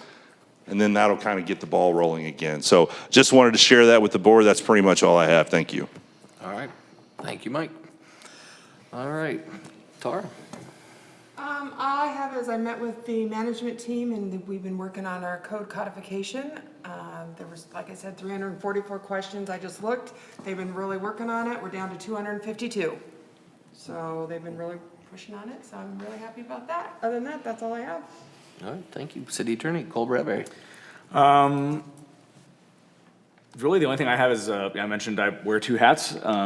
So as city prosecutor, the municipal judge and I agreed this year that we would move municipal court to Mondays, because having something every Thursday was just kind of a stress on staff. And so Monday is kind of, yeah. Well, I guess. It does make the week start with a bang sometimes. But just want to let you know that municipal court is still 10 a.m. and 1 o'clock on every other Monday, and it's always the week opposite of board meetings. It is open to the public, and you are all welcome to attend if you'd like to see. If we have a trial set, it will be set at 2 o'clock on that day. We do not have any set on Monday, but that's really the only update I have for you. All right, thank you. City Treasurer, Carrie Bell. Your all W-2s went out in the mail yesterday, so you should have them. Please don't throw them away. They're not junk mail. And if for some reason they get eaten by the mail system, just reach out to us and we'll help you out with that. That's all I have. All right, thank you. Chief Davis. We have a new communication officer that started on Tuesday, Tyler Tebow, so we're up to 8 in there now. Haley Scott completed her training, the previous newest dispatcher, and also successfully completed her emergency dispatch certification last week. So we've got 2 police officer applicants in background and 2 more applicants that'll be testing on Monday. So very good. We're slowly getting there. All right, thank you. And just, it would have been nice to have this past weekend, but the church at Osage Hills is working on a warming shelter. They're just about complete with all their putting everything together, but it'll be an overnight shelter that people can go to from 7 p.m. to 7 a.m. Awesome. So they're pretty much they'll be open from, their guidelines are tentative right now, but from November to March. And any night that has 4 consecutive hours that are 32 degrees or below. So. Perfect. So we're finally getting something here in town. Yeah. Building official, Ron White. The only update I have is on construction. As you guys probably remember from the greatly anticipated city administrator's report, in 2023, we did $102 million. As 18 days into 2024, we're at 35 million, so things haven't slacked off too much. We're hoping for a year that just blows last year out of the water. Thank you. Very good, thank you. Airport, Ty Dennisdale. I can't follow that. All right. Human Resource, Michael Ray. All right, thank you, Mayor, Board of Aldermen. I appreciate you all taking the time last week to sit down and discuss the employee retirement program. We've gotten a lot of good feedback from that. Still gathering some data to bring back to you for some answers and get some final resolutions. If you have any more questions, please reach out to me, let me know. Hope to have that back to you here in the next couple of weeks. Tomorrow, we'll be posting about as many jobs as we can. There will be at least 8 being posted. So keep an eye on the website. Tell your friends, keep an eye on the website. See if we've got something that they'd be interested in. Aside from that, I think that's, we're still dealing with the evaluation periods. We're getting to be about halfway there. I believe that's it. All right, thank you. Eric, you have anything from Cochran? The sands, we anticipate that to start on February 5th. City Park irrigation pump, that will be going here shortly. And then Bluff Drive shoulder repair, we kind of expect that to start right now in March. So just brief construction update. All right, thank you. City Planner, Carrie Patterson.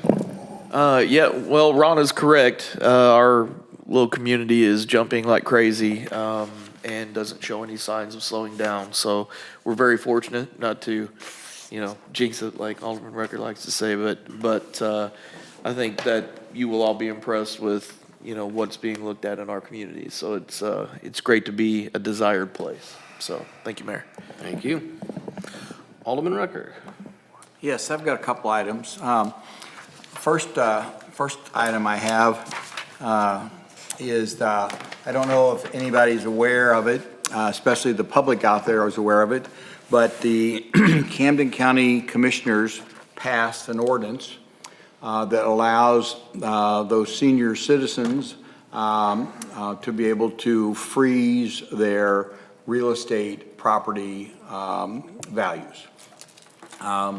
There's a lot of nuts and bolts to it, but anyway, they've done that. Now, what you need to do is you can contact the assessor's office, and you can go online and you can get the form to fill out, or you can wait and go down there and fill it out down there. But you basically got to fill out a form and just basically says it's your house and et cetera, and take it to the assessor's office to allow that that real estate property rate to be frozen. Miller County also, I don't know if anybody, I haven't seen anything, but they did. yes. Okay. So, just so everybody's aware of it out there, it's something that you want to do to get that taken care of. I don't know what the time frame is on when it has to be done by, but it can be The done end of the now. month. But, The end of this month, it has to be done by the end of this month? pretty sure. Ooh, that's bad. Miller County's window. I've only got about 7 more days. I better get my butt in gear. So anyway, that's some information, to help our citizens out. Excuse me. The other item I have is I want to thank Gina and Cole and Tara for helping me at the end of the mission I had with the contract for the Alliance contract, that they are the firm that manages our sewer treatment plant. And as a member of the sewer board, that was one of the projects that I had taken on, is to redo the contract and get it cleaned up. It had been just kind of okay. Well, that's not okay with me. We got into it and found out there was things in there that we haven't been doing for years, and so anyway, we were able to get that cleaned up, and thanks for you guys helping me out with that project. Lastly is that I was kind of confused after the last board meeting, and of course I usually re-listen to the board meeting, which I did, and the issue by Alderman Hoffman brought up about the concern about the dog kennel situation we have. And after I listened to that, I was like, why is this going to the Citizens Advisory Board? I see no reasons to take that to the Citizens Advisory Board. If we've identified a situation, let's figure out what to do or how to fix it. I think, and would make a motion or whatever that we have staff look into it. There are a number of options that I see personally on how we could solve the problem, if it is a problem. And I'm not saying it's not. We had a problem with one animal, okay. So obviously we have to identify what to do there, but how big is the problem? Are we talking twice a year that this happens, 10 times a year that it happens? That tells me how much money we put into it. Because if it only happens once a year on an average, maybe we can talk to the local dog kennels around here, and they'll take the dog for that time frame. So I think that we don't need to be putting this off. I think we need to let staff delve into it, research it, see how much of a problem it is, see what the alternatives are.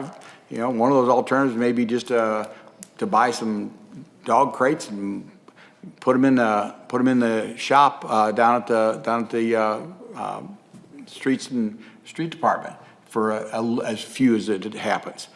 But if it's happening more, then we need to do something more. So I just think we need to do something with it. I don't think this is an item that needs to go to the Citizens Advisory Committee. So there's my 2 cents worth on it. And I agree. And Gina, do you want to? Well, we also had we had a staff meeting. We've come up with some solutions. I know we're going to still get some data from Todd and everybody over there, but we found some product that we can enhance to make it more all-weather, all-purpose over there. But in the meantime, diving into some solutions. So we're a couple steps ahead of you, and we've put our brains together. So therefore, I don't think and of course this would be the mayor or the board's decision. I think in the end, there won't be anything for the citizens. It's an operational issue that we can find solutions for. So. Thank you. Thank you. Alderman Schuman. I have nothing tonight. Alderman Hoffman. Couple things. Thank you, Alderman Rucker, for I was going to jump on the dog shelter myself. Totally agree. That does not need to go to the Citizens Advisory Committee. Let's just jump on this and get this done. I'll just take it one step. I'm glad you're a couple steps ahead of us, but if it's not handled by next meeting, I think emotions are coming to to make sure it's getting handled Well, in we do whatever need capacity. some time for physical updates more than 2 weeks. Ron can answer that question. We have been addressing it now. Just to jump back on it, it took 10 months to get a sign design. Now we're looking at a dog kennel that needs electric heating and cooling. So to do it in a few weeks can be kind of tough. We have been looking into power sources where the current kennel is. Unfortunately, the power source that's at the grinder station, which would be the easiest to access, but it's still down over the hill. It's going to be pricey. It's a 3-phase grinder, and we're going to have a step-down transformer, which I don't know the expense of that. And then we'd have to have somebody trench it in, which it wouldn't be our department because they just don't have the time. The sewer department doesn't have the time or staff to do that right now. So we're in the process now of collecting the pricing for an insulated kennel, and then what can we do to most efficiently bring electricity to that area? Or, as Alderman Rucker had mentioned, what about alternative facilities? You know, do we look at, it's been mentioned in the meetings, do we look at the Parks Department? Do we look at Public Works as far as, you know, having areas that already have electric available? And again, researching with the Police Department to find out how often does this happen. It's usually a short-term process, or we have internal staff members who have also housed the pets until the owner can be found, or they take them permanently. One of my inspectors did that, as a matter of fact. But yeah, I didn't want to jump and just, you know, we'd found a kennel that was $5,000. Maybe it's $5,000 to get electric over to that site. I don't know, but whatever we come up with, obviously, I'll bring it to Gina, and Gina will bring it to you guys to, in whatever fashion that has to be, to make sure that we can. We'll keep you updated, but I think we can address some immediate issues, but also plan for the long term. 'Cause Well, there's also some other- that's what I was thinking. But is 2 weeks, I will tell you now, Okay, next meeting we will. But the electricity can be phase 2. We can get some plywood up around it right now and something out there that's better. I drove by it before I came in here today, and it's still just Sure. a fence. If the majority of the board wants to direct me to have a crew go out there and do something, I can get it done. But without direction, We'll have an Okay, update. excellent. Thank you. And I appreciate that you're going the extra mile with it. I just would like to see phase 1 get on it. As long as Mike's over at Public Works, we also have a corner office we could house him. Awesome. Perfect. Perfect. I would like to give a shout out to, I believe it's Village Inn Hotel. And Osage Village. Osage Village. Osage Village is not. Osage Village. Yeah, Osage Village, yeah. And they opened up their doors to people during the cold, free rooms, didn't charge them. And there were several businesses in the city that provided food, and Jimmy John's was one of them. Pizza Hut, I know, I'm not sure what Rick Ellerman's company is, but he paid for dinners a couple nights. So I just want to recognize all those entities for taking it upon themselves to help people in need. It was really cold. The gentleman who was here earlier brought up food trucks. It does seem like we've gotten a little slow on this. Is this coming back? It's on my to-do list. I've been rather heavily engaged in some of our litigation that's been going on. I was in court today on some of that, but it is on the to-do list, and I think we did get those recommendations. I had a little research I wanted to do on one of those issues. But actually, his comments tonight, one of his comments gave me an idea on maybe how to address the commissary distance issue. Okay, because I've had a couple people on the Citizens Advisory Committee ask me why we haven't done anything. I think that's why he was down here tonight, to make it clear that it's not them, it's us, so. It's us, it's me. Okay. It's on my desk, along with quite a few other things. Fair enough. What jobs are getting listed? We'll have department secretary for the building department. We will have the HR clerk, IT support specialist. We'll have airport technician posted. We'll have the water position that was budgeted for this year posted, as well as transportation part-time and a utility locator. But not the 2 positions of economic development or public communications officer? Not at this time. And do we have an ETA on that? Well, my last comment to you in an email I sent out last week, I will update by the end of the month and give you time to answer some of my questions if you haven't already, and by the end of the month, I will have an update for you, is what my email stated. Okay, because originally we said that this was going to be up by the 1st of the year. So we are dragging our feet on it, I believe. So I would just like to, Who said the first of the year? we originally, back in October, November, when we discussed this, we were hoping to have this posted by the first of the year. And The we're- last budget, you guys told me that you were funding it, but to be determined on what that would actually look like, and that was December 21st. That is correct. And so then I asked for comments, and I said at my last meeting, I will give you till the end of the month, and then I'll have to gather the comments to let me address the suggestions and comments, and then I will update you. Okay, fair enough. I'm not pointing fingers at anyone. It wasn't on the list, and I was just wondering where the status of those two positions was. Lastly, I would like to thank everyone from Osage Beach who showed up at the economic development function this morning. Osage Beach had a really good turnout, and I think it makes a nice impact when there's a big event like that, when we show up in force. So I thought that was and congratulations on, I guess, all of us, specifically the mayor, for the award that we won today. So, thank you. Alderman Osteen. I only have one thing, actually. In my most recent billing from Ameren UE, they included a copy of their policies regarding disconnection of service for customers that are in arrears, effective with inclement weather, i.e., people that are past due on their electric bills, they will not come and shut their electric off if the average temperature is below X degrees. Does the city have any such policy for our water and sewer? We do not. Our shut-offs year-round, no seasonal changes. I know there's, payment, there's some, but it's not a seasonal driven for water and sewer, 'cause we don't run electric. I'm just curious if we thought perhaps we should have something in place similar to that. Something you want us to look Well, especially into when on the options, I'll be happy to. with temperatures that are substantially at 0 degrees, like we've just recently seen, my concern is, okay, I understand the policy, you're 30 days past in your bill, or 60 days, however long it takes to basically, we come out and shut off your water.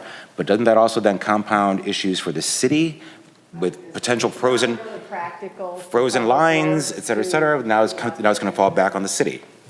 I mean, we can look into it and see what, but no, the And short everybody answer is understands what I'm no, we stating, don't. is, Some kind of compassion, yeah. they won't cut your electric bill off if the temperature is below 40. Yeah. We should have something in place with our water systems, because, yes, I understand their arrears and their payments, it's our prerogative to shut off their water, but I kind of think that would compound issues for the city regarding frozen lines, et cetera, et cetera. So just something I think we should bring up for further discussion. We can see what maybe is a practice elsewhere, the best practices that's come up and what works. We'll look into it. Okay. Other than that, they are forecasting frigid temperatures again this weekend. Yep. Another reason why I'm bringing that up. So everyone stay safe and stay warm. That's all I have. All right, thank you. Excuse me, real quick, if I may. I just want to thank you for advising me that I was going to be having that unannounced expense of an emergency. I had it last Friday, that you brought up at our last meeting. The laggers. I had mine. So, Alderman Rose. I've got several things tonight. First of all, regarding what you said, Alderman Rucker, about the tax. Real estate tax? frozen. Thank you. Blah, blah, blah. Anyway, I went into the assessor's office today and filled out the form. You had to take a copy of your tax receipt, of course, and they said a copy of your voter's registration. I did not have that, but the lady was kind enough to call whatever source it was and said she's good. And then also, literally, it was a very simple form, and just to write down our name, and our address, physical address, whatever. And gosh, there were a lot of people already signing up for it.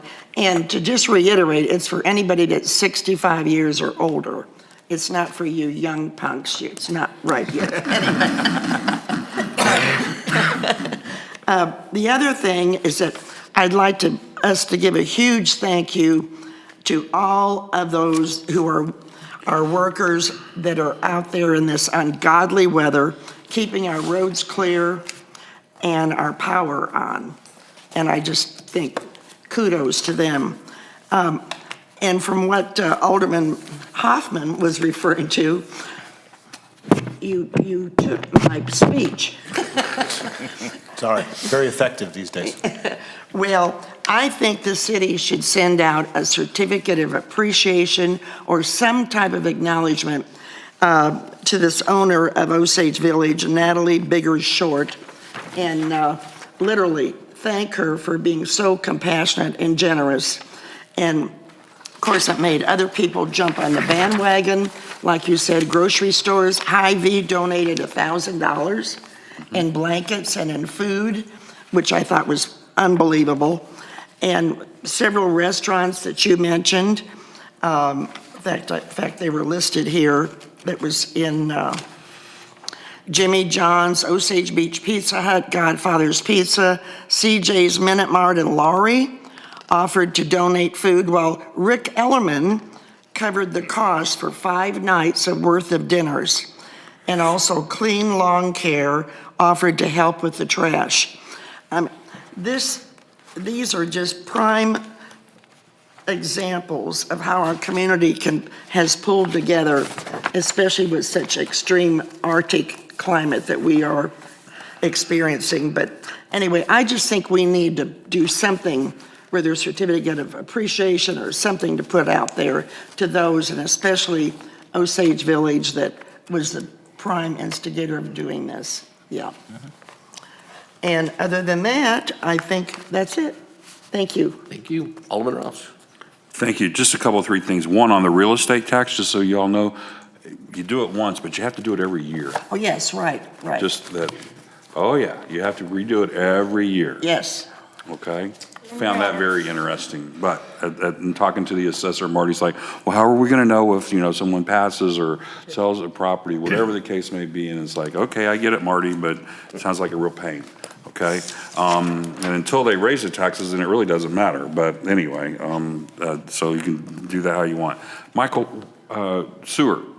Welty, excuse me. Sewer staffing, we're allotted 9. Where are we now? We're still 4 short. Still at 5, okay. All right. I want to recognize Transportation Department.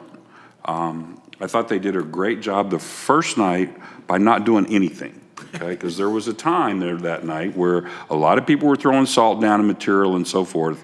And I don't know how they could be that smart, but they knew that the way the temperatures were going and so forth, it was going to dry out, and there was no reason to put the material down.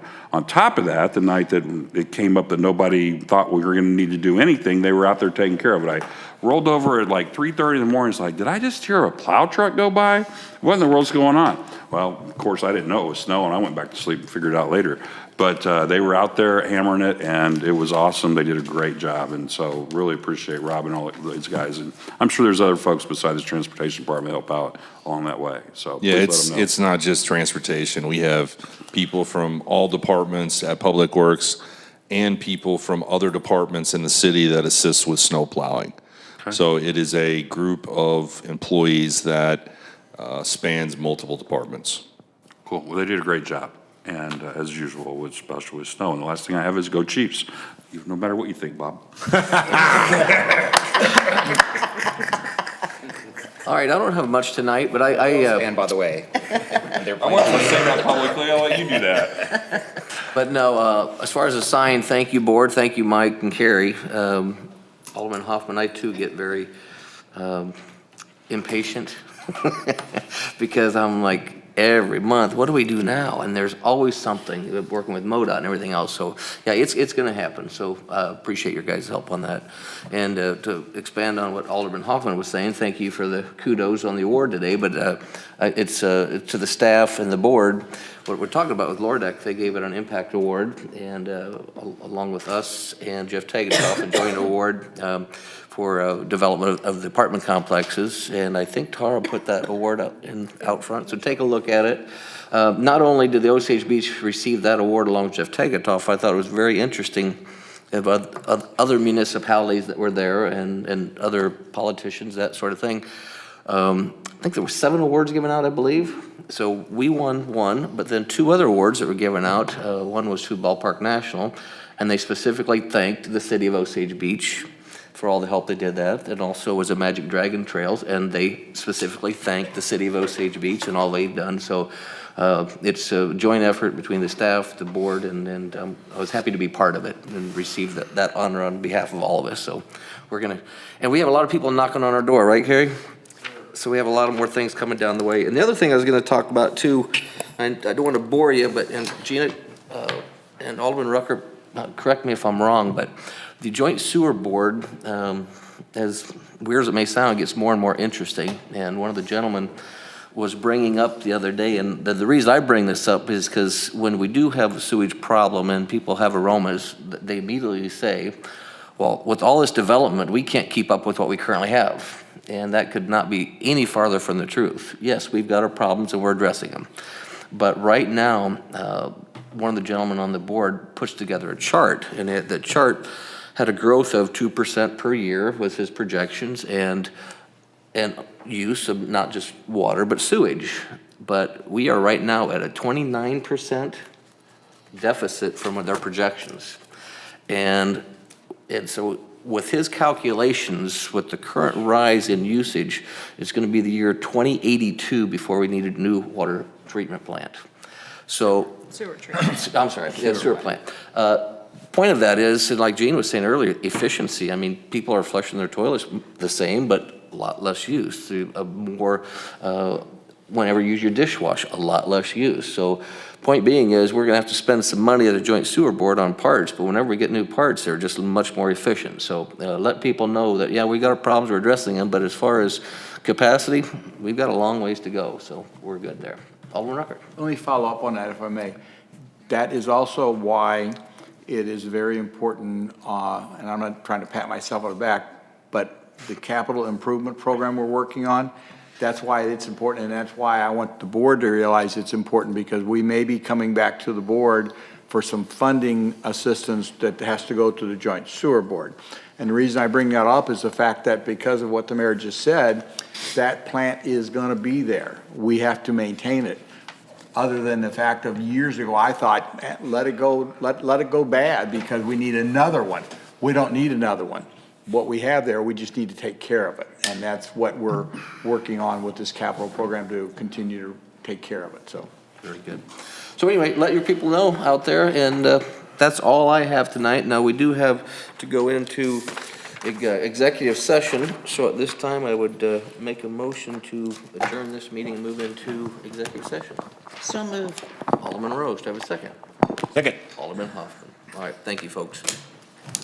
And if you don't mind, we're gonna, 5 minutes. what's Go that? straight Yeah, in 5 there. minutes, we know we're gonna move right in there. Time out. You have to read it, and I have to do roll call. Oh, I am so sorry.